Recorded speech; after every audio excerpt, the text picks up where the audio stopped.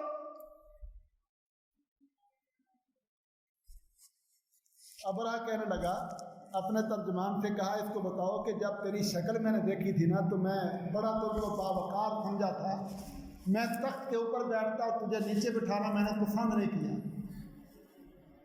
لیکن جب میں نے تیری بات سنی ہے کہ نہ تو اپنے شہر کا دفاع کر رہا ہے، نہ قبیلے کا دفاع کر رہا ہے، نہ بیت اللہ کا دفاع کر رہا ہے، تجھے اپنے اونٹوں کی پڑی ہوئی ہے، تو بڑا حیران رہ گیا ہوں کہ تو بندہ بڑا باکمال ہے، اور تو بات تو نے کیسی کی ہے؟ اس وقت پھر عبد المطلب نے کہا کہ میں تجھے کہہ رہا ہوں اس گھر کا ایک رب ہے، اس نے اپنے نبیوں سے اس کو تعمیر کروایا ہے، اور وہ اس کی حفاظت کرے گا، ہم یہاں قتل و غارت نہیں کریں گے۔ تو بڑا کہتا پھر ٹھیک ہے، اس کے رب کو کہو مجھ سے بچائے۔ اپنے اونٹ لیے واپس آ گئے، مکہ کے قبائل کو جمع کر کے حضرت عبد المطلب نے سمجھایا کہ یہ بے وقوف دشمن ہے، غصے سے بھرا ہوا، اپنے بچوں کو رو پہاڑوں پر چڑھ جاؤ اور اللہ سے دعا کرو، اللہ سے دعا کرو۔ خود بھی دعائیں کی اور سارے پہاڑوں پہ چڑھ گئے، راستہ کھل گیا۔ پھر یہ ابرہہ آگے بڑھا، تھوڑا سا آگے آیا تو اللہ نے لشکر کو روک دیا، ہاتھی بیٹھ گیا۔ اب یہ پریشان ہے کہ ہاتھی اٹھتا کیوں نہیں، آگے جانور چلتے کیوں نہیں، یہ جانوروں کو چلانے کی سوچ میں ہے۔ دیکھا دیکھی ابابیل آ گئے، پرندوں کے جھنڈ، چھوٹے چھوٹے کنکر چونچوں میں پکڑے ہوئے، پنجوں میں پکڑے ہوئے، لشکر کے اوپر آ کے وہ کنکر گراتے ہیں۔ جس کے اوپر وہ کنکر گرتا ہے اس کے سر سے لے کر پورا جسم پھاڑ دیتا ہے، نیچے جو سواری پر سوار ہے وہ سواری بھی مر جاتی ہے، جسم پگھل جاتے ہیں، ٹکڑے بکھر جاتے ہیں۔ یہ منظر دیکھ کر یہ بھاگ اٹھے پیچھے کو۔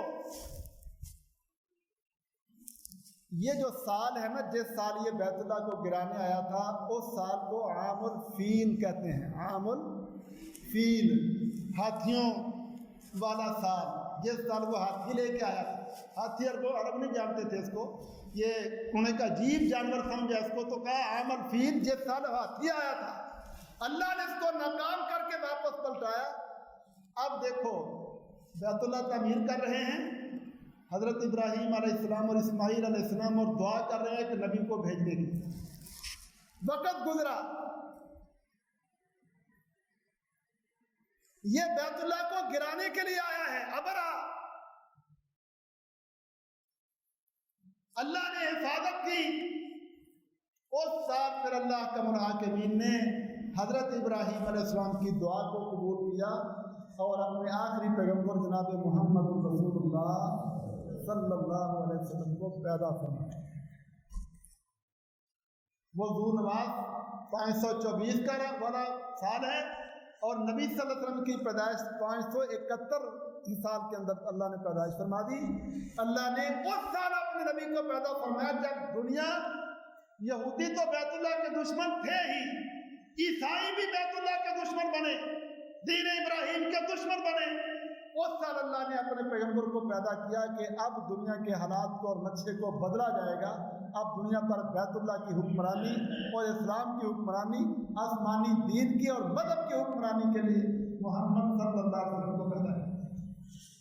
یہ نبی صلی اللہ علیہ وسلم کی سیرت کے حوالے سے ہم نے شروع کیا ہے، انشاءاللہ یہ موضوع چلے گا۔